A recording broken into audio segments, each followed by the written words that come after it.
I think the biggest problem with AI-assisted development right now is not that the AI is wrong about some Python syntax. It's that it doesn't know the specific best practices of the tools that you are using. It doesn't know MongoDB the way MongoDB experts know MongoDB, or Kafka the way a Kafka expert does, or whatever your stack is. It is basically a generalist. So it kind of guesses. And the code works maybe, but it's not how you'd actually do it in production. MongoDB has a solution for this, and they asked me to show it to you. They're also the sponsor of this video, and honestly, I found it super helpful, so it's a great fit. Because on paper, it might sound like marketing to you, but it's not. It's two things: Agent Skills and the MCP server for Claude Code. They do different jobs, but together they are actually super helpful. Let's check it out. So let me quickly explain what these two things are, because people mix them up often. Agent Skills are basically MongoDB's official best practices packaged as markdown files that your AI coding agent reads automatically. So when you ask it to design a schema, it doesn't guess, it follows MongoDB's actual guidelines. There are skills for schema design, query optimization, connection management, Atlas Stream Processing, and more. And they work with Claude Code, Cursor, Gemini, and VS Code. So it's not locked into one tool. I'm using here Claude Code today, but the skills themselves are the same wherever you install them. The MCP server is something different. MCP stands for Model Context Protocol, and the MongoDB MCP server is a live connection between Claude Code and your Atlas cluster. So Claude can actually connect to your database, look at your real collections, inspect what's there, create indexes, run queries, and not just write code that you then have to run yourself. It connects directly. So skills give Claude the knowledge, and MCP gives Claude the live access to your actual data. And you need both. And the good news is they come bundled together in one plugin, so you install both in one step. I'm going to show you step by step how this works. The thing I want to build today is a live Solar device state tracker. MongoDB Atlas is MongoDB's cloud database service, and it has a built-in sample stream with Solar device data. So I have that stream sending readings every second. Device ID, current wattage, temperature, max capacity, about 2 events per second are coming in here. Now the native approach is just to store every event because it's a document store. And that's fine for analytics, but it's not great if you want to know what's happening right now. If I have 10 devices sending 2 events per second, after an hour I got 72,000 documents, and I still just want to know the current state of each device. So what I want is 1 document per device, always showing the latest reading. Updated in place, right? Always the same one. And separately, I want a time series archive of the raw events. 2 collections, 2 different patterns here. And I want Claude Code to help me build this using Agent Skills and the MCP. All right, let's get hands-on. So I'm in MongoDB Atlas here. I'm on the free M0 cluster here, which is enough for what we are doing today. First thing I need is a database and 2 collections. I go to here, Browse Collections, and then click Create Database. I name the database Solar Data and the first collection Raw Data. Now I need the second collection. I click Create Collection and name it Device State. 1 document per device, and then update it for each time something shows up. Good, okay. Now I need to set up stream processing. On the left sidebar, I click Stream Processing and then create a workspace.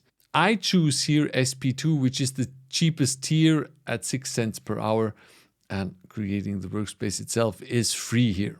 You only pay when processors are actually running. So just remember to terminate them when you're done, right? Now inside the workspace, I go to Connection Registry because I need to add my Atlas cluster here so the stream processor can actually write to it later. I click Add Connection, choose Atlas, select my cluster and name the connection Atlas DB, for instance. And I can already see the sample stream Solr source is here as a built-in connection.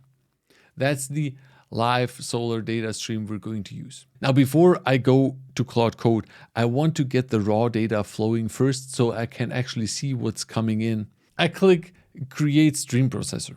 I give it a name, raw ingest here, and paste in a simple straight-through pipeline. Source is sampled stream Solr, sink is my Atlas cluster, pointing at the raw data collection. No transformation, just pass everything through as it is. I start the processor and now let's go to browse collections. Look at this. Documents are arriving about 2 per second and I can see the shape of the data. Device ID, event type, group ID, max watts, and the timestamp as a string. So now I know what I'm working with. And this is important because Claude Code will later use the MCP server to actually look at these documents and understand the format of the data. Claude won't be guessing about the schema, and I don't have to tell it the schema. It'll be seeing the actual data. And that's enough to go and build the real thing with Claude Code. One quick thing before I start, you need Node.js version 22 or higher for the MongoDB MCP server to work. So if you don't have it installed already, the link with the setup instructions is in the GitHub repository for this project. And check the description. So I have Claude Code open here. The first thing I need to do is install the MongoDB plugin. And the one plugin bundles both the Agent Skills and the MongoDB MCP server. So I'm not installing two separate things, it's all here. Now let me show you what that actually means, because I don't want to say skills are installed. Trust me, bro. The skills are stored here and I can see all of them. MongoDB schema design, MongoDB connection, MongoDB query optimizer, Atlas stream processing, MongoDB natural language querying. Each one is a folder with a skill.md file inside. And this is what a skill actually is. It's a markdown file with MongoDB's official schema design rules, embed versus reference guidelines, anti-patterns to avoid the bucket pattern, the computed pattern. When I ask Claude to design a schema, it reads this file first. That's why the output follows MongoDB's actual best practices instead of just generic document database advice. So it's not magic.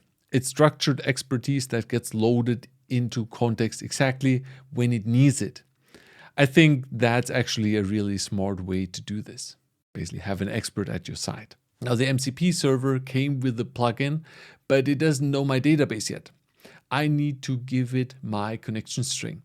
And there's actually a really nice way to do this. I just use one of the skills.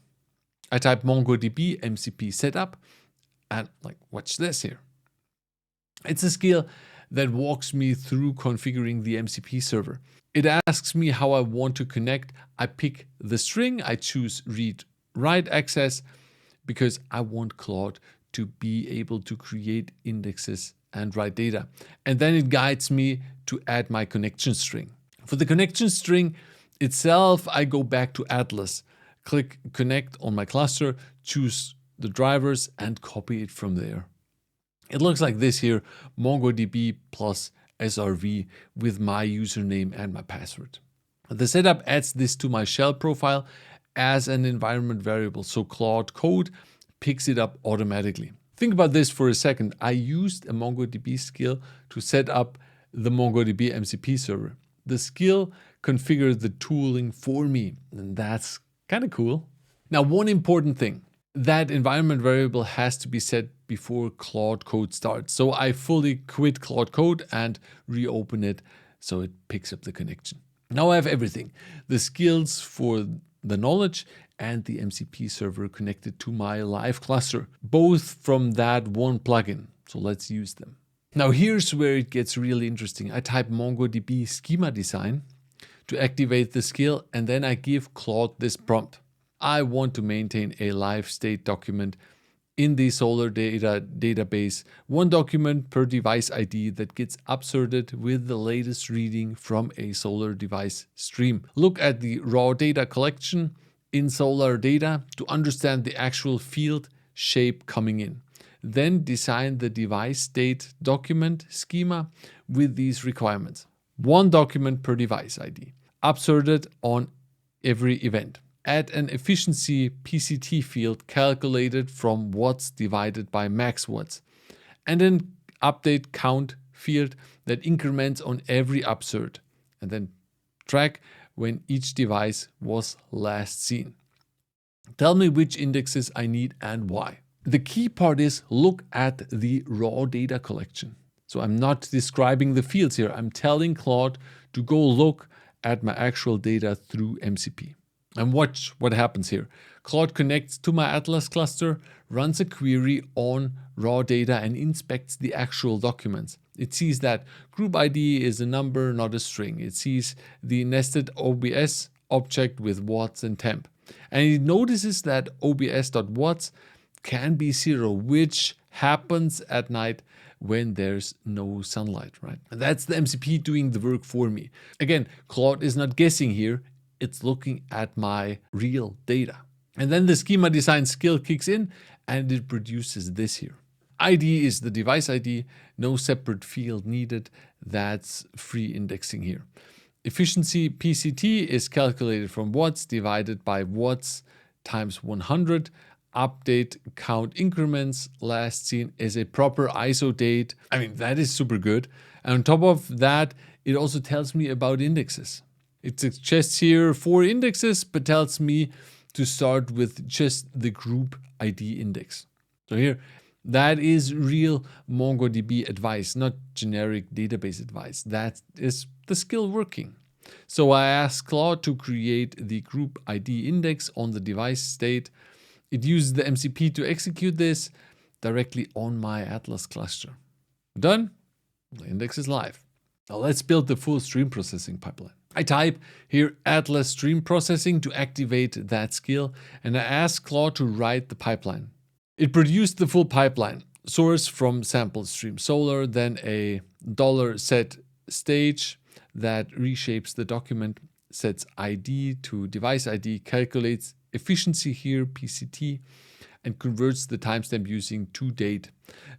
Why is using toDate here and not date from string? The timestamp is already in a string in ISO format. We see it update count to 1 for new documents, then unset to drop the original device ID and timestamp fields since we're already reshaping them. And finally, merge with whenMatched logic that updates all fields and increments update count. The whenMatched part is the important one here. When a document for that device already exists, update it. When it doesn't, insert it.